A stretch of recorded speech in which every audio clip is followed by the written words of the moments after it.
gente formou esse duo em 2015 e a gente é um casal, casado, né? E já toca juntos desde 2008. Fui chamada para participar de um grupo só de mulheres em Piracicaba. E como não encontrava nenhuma mulher que tocasse cavaquinho, eu fui escolhida para ficar no cavaquinho. E aí meu professor na época disse, então eu vou encontrar outra mulher que toque violão e você vai pro cavaquinho. E nesse percurso todo aí eu conheci Alexandre. Falei assim, não, eu tenho que ficar mesmo no cavaquinho. Deixa ele que fique nos violões de 6, 7 e 8 cordas.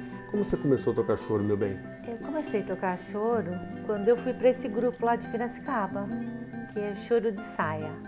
Precisava de um cavaquinho nessa formação. E foi aí que eu fui aprender choro com mais de 40 anos.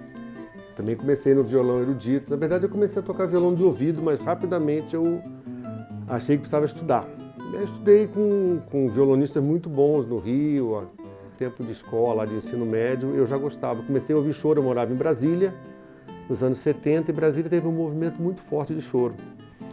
E me pegou muito ouvir aquilo, tocava na rádio, depois da Voz do Brasil, tinha um programa chamado Alegria do Choro, de segunda a sexta, e tocava muita coisa ligada ao choro tradicional do Ernesto Nazaré, do João Pernambuco, e outros autores, do Pixinguinha. E aquilo me pegou. Eu fui estudar no Rio e no Rio eu me envolvi bastante, eu quase larguei a universidade para tocar.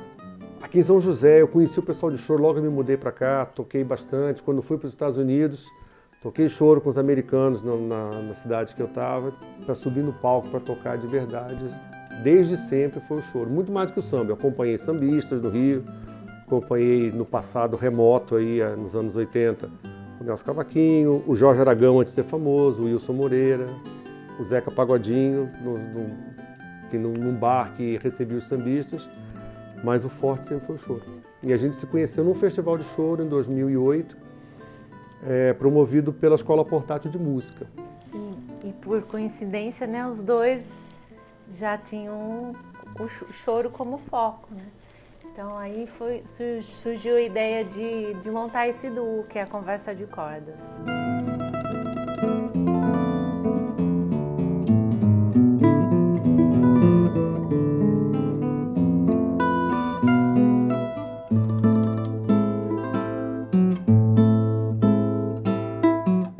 Numa época em que a corte veio para o Brasil, né, a corte portuguesa veio para o Brasil, e o Rio era uma cidade com muitos pianos.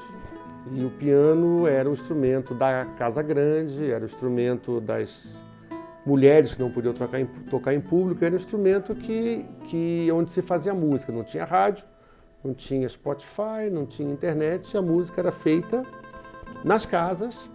E para você tocar aquela música, você tinha que ir às casas de música e pegar as partituras. Se tocava no piano a música europeia, se tocava polca, se tocava valsa. E o que a música na rua foi fazendo foi relaxar esse ritmo. Então a polca, que era assim...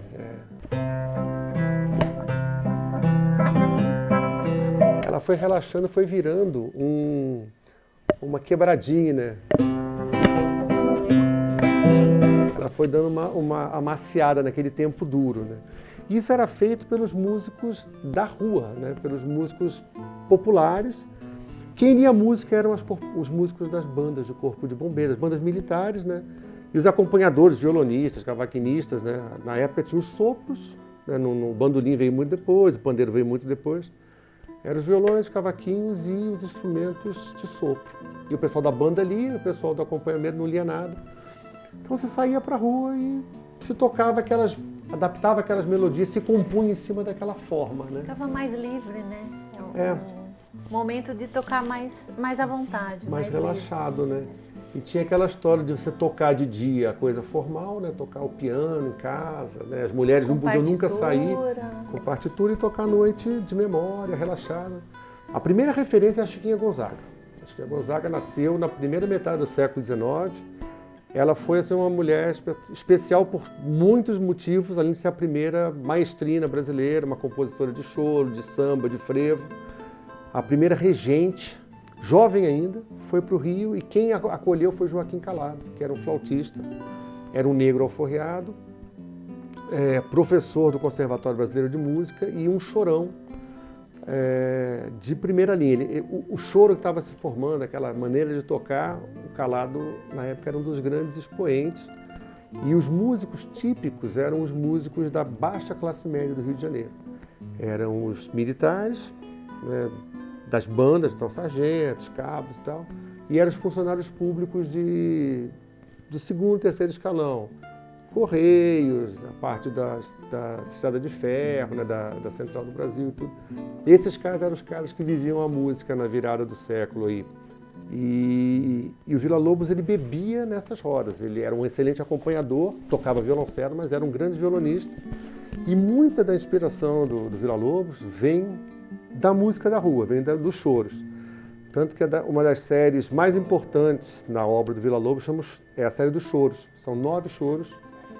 E o primeiro é feito para violão, em homenagem ao Ernesto Nazaré, que era um outro pilar da música popular brasileira. Os nomes principais eram a Chiquinha Gonzaga, o Anacleto de Medeiros, que era mestre de banda do Corpo de Bombeiros, e o Ernesto Nazaré, um pianista com formação erudita, tocava Chopin, tocava maravilhosamente, mas ele achava que a música dele não era digna das salas de concerto. Ele queria ser um concertista, mas ele compôs peças assim de um nível musical muito alto, só que ele não valorizava o trabalho. Os outros valorizavam, mas ele não. Então, o Pixinguinha foi a pessoa que bebeu desse caldeirão, dessa água, e deu o formato final da música brasileira instrumental como a gente conhece hoje.